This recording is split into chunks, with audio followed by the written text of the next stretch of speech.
जय श्री कृष्ण। राधे राधे दोस्तों। आप सभी लोग जानते हैं कि 10 जनवरी 2025 के दिन यहां पर पौष महीने का शुक्रवार पुत्रदा एकादशी पड़ रही है।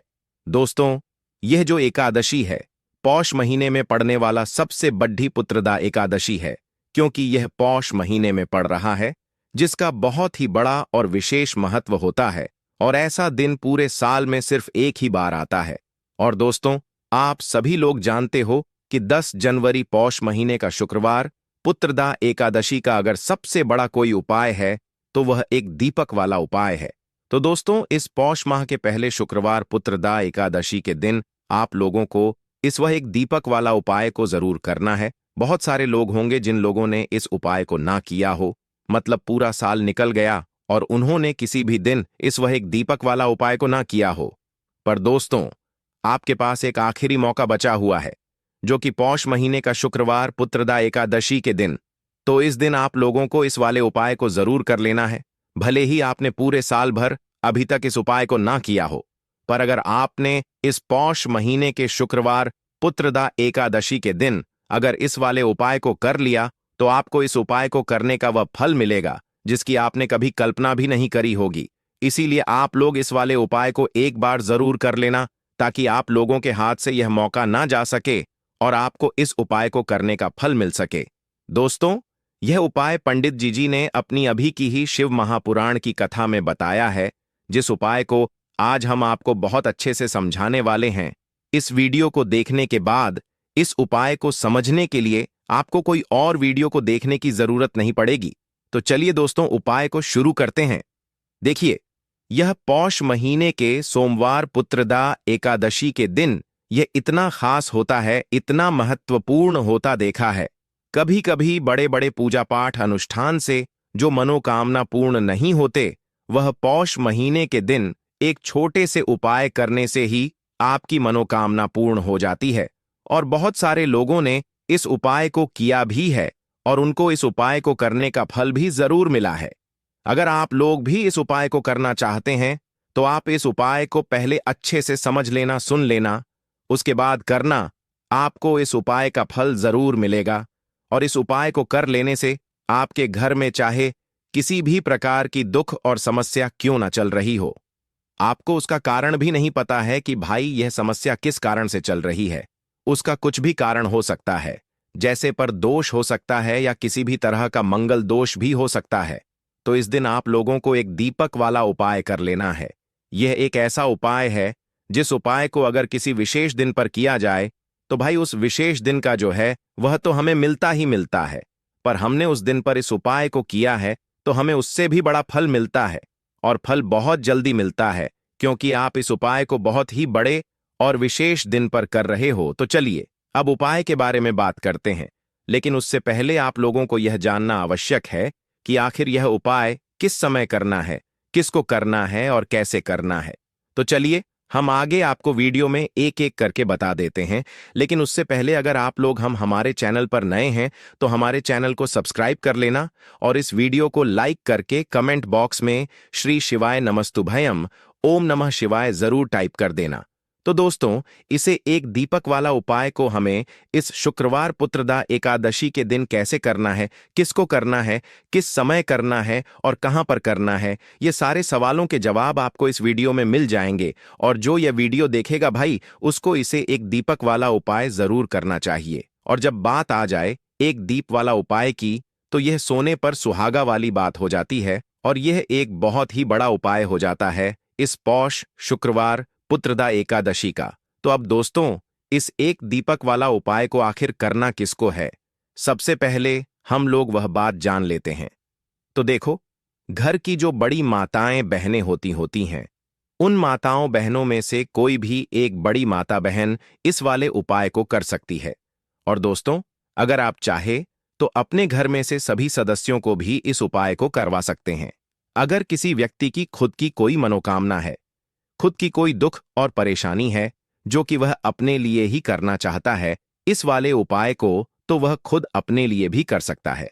बाकी अगर कोई घर में से ऐसा है जो कि अपने पूरे घर परिवार की सुख और शांति के लिए ये वाला उपाय करना चाहता है, तो भाई वह भी कर सकता है। उसमें भी कोई दिक्कत वाली बात नहीं है।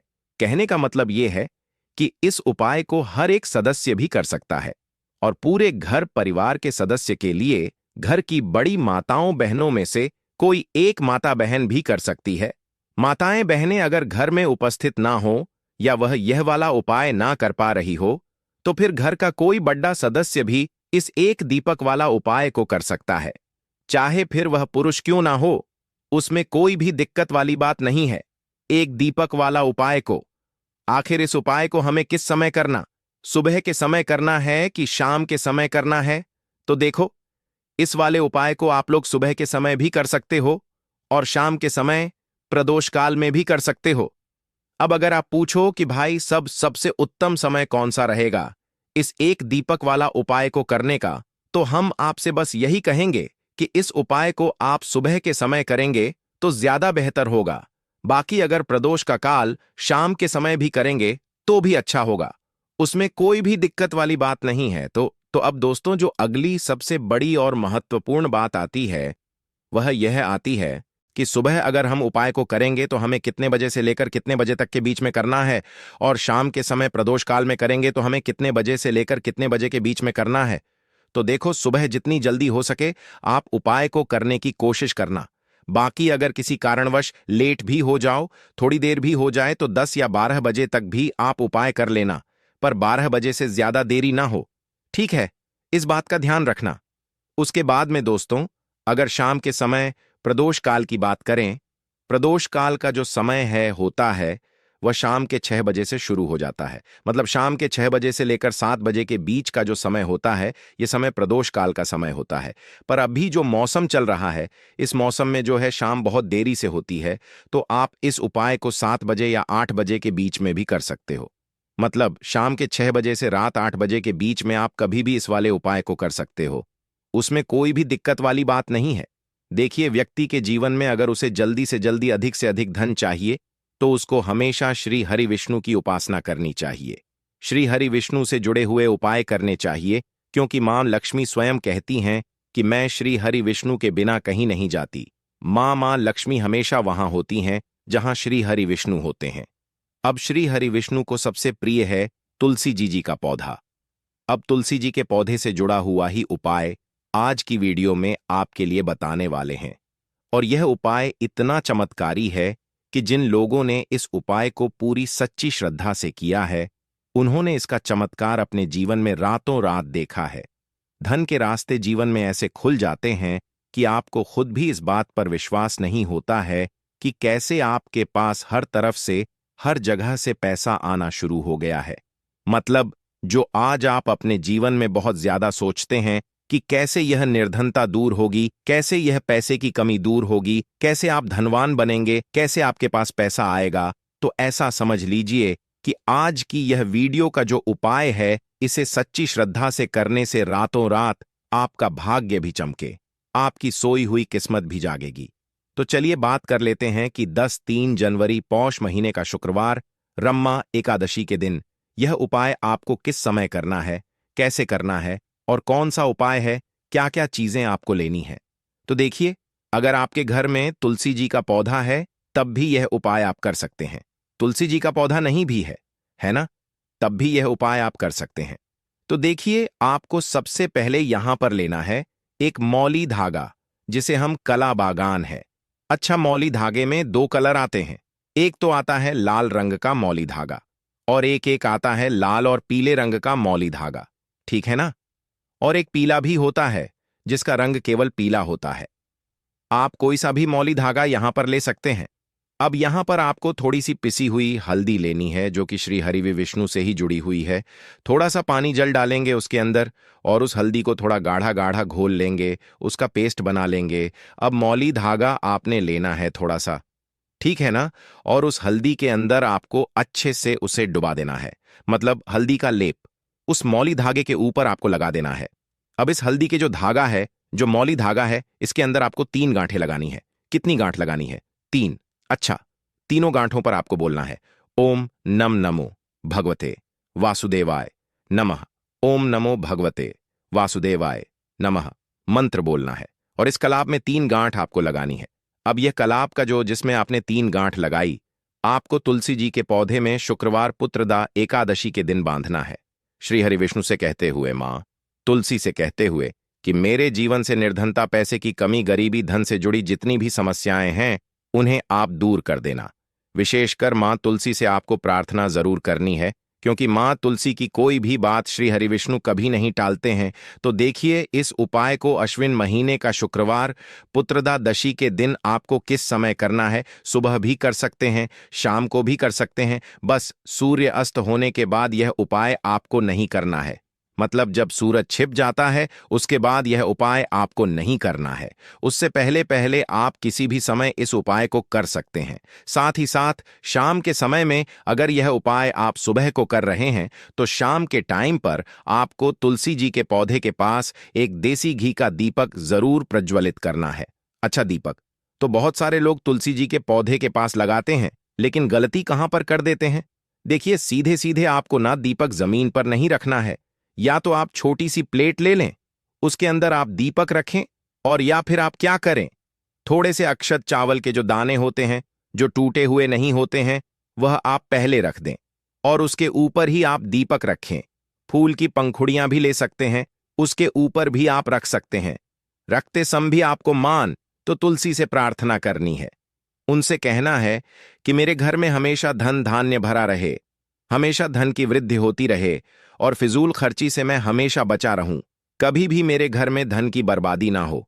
तो देखिए, यह उपाय जब आप शुक्रवार पुत्रदा एकादशी के दिन करते हैं तो ऐसा समझ लीजिए कि मां लक्ष्मी और श्री हरि विष्णु जो है वह आपके घर में आकर वास करते हैं।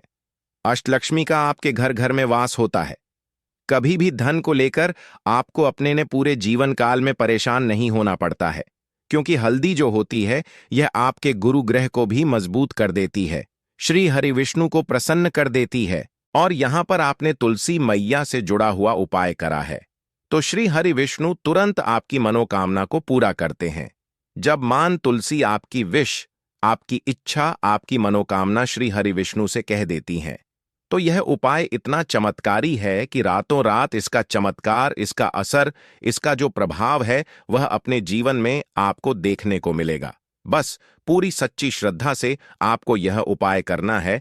तो यह पहला उपाय है, तुलसी मैया से जुड़ा हुआ उपाय है। अब बात कर लेते हैं दूसरे उपाय की। दूसरा उपाय जो अब आपको बताने जा रहे हैं, यह उपाय भी शुक्रवार पुत्रदा एकादशी का ही है, और इस उपाय को करने से आपका जो भाग्य है वह उदय होता है, चमकता है।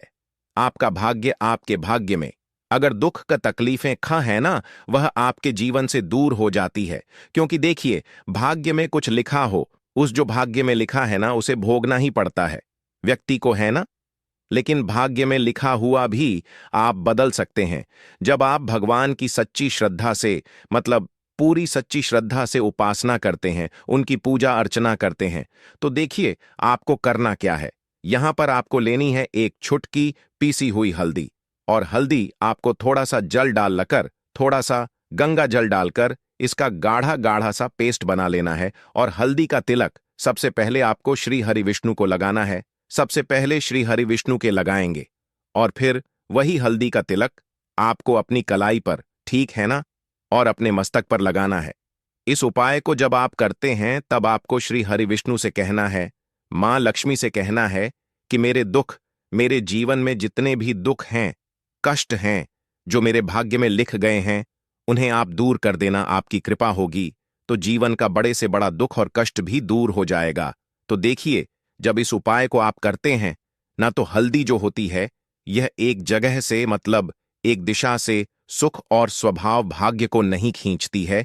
4 दिशाओं से आपके जीवन में सुख, धन, वैभव, समृद्धि इनको बढ़ाने का काम करती है। इसीलिए कोई भी जब हम शुभ काम करते हैं, कोई भी अच्छा, जैसे शादी विवाह हो गया, तो उसमें हम हल्दी जरूर लेते हैं, क्योंकि हल्दी जो होती है यह सकारात्मक ऊर्जा को भी बढ़ाती है, सुख सौभाग्य को भी बढ़ाती है, आपके धन को भी बढ़ाती है और आपके गुरु ग्रह को मजबूत करती है। अच्छा, हमारा जो गुरु ग्रह होता है ना, हमारी कुंडली में यह सबसे ज्यादा महत्वपूर्ण होता है। क्योंकि धन को बढ़ाने का और अधिक से अधिक धनवान बनाने का जो काम करता है वह गुरु ग्रह ही करता है। तो बहुत ही उत्तम यह उपाय है। इस उपाय को जब आप करते हैं, तिलक हल्दी का लगाते हैं, तो आपके भाग्य के जो दुख हैं वह सुख में बदल जाते हैं। बस पूरी सच्ची श्रद्धा से आपको यह शुक्रवार पुत्रदा एकादशी के दिन उपाय करना है। साथ ही साथ बात कर लेते हैं अपने अपने तीसरे उपाय की, जो कि स्थिर लक्ष्मी के वास के लिए है। देखिए, स्थिर लक्ष्मी का वास मतलब पैसा घर में आता है और खर्च हो जाए है। अगर ऐसा आपके साथ हो रहा है तो बिल्कुल आपको यह गलती नहीं करनी है। यह तीसरा उपाय जरूर करना है और इसे आपको बिल्कुल छोड़ना नहीं है। देखिए, महादेव ने स्वयं इसके बारे में बताया है। तो आपको क्या करना है, आपको यहां पर एक देसी घी का दीपक तैयार करना है। तो आपको यह दीपक जलाना है बेल पेड़ के नीचे। तो बेल के पेड़ में शाम के समय धन की देवी माता लक्ष्मी वास करती हैं और महादेव ने स्वयं कहा है कि जो व्यक्ति शाम के समय बेल पेड़ के नीचे दीपक जलाए, कभी भी उसके घर में धन की कमी होगी ही नहीं। तो स्थिर लक्ष्मी का वास होगा। तो आप यह उपाय जरूर करें।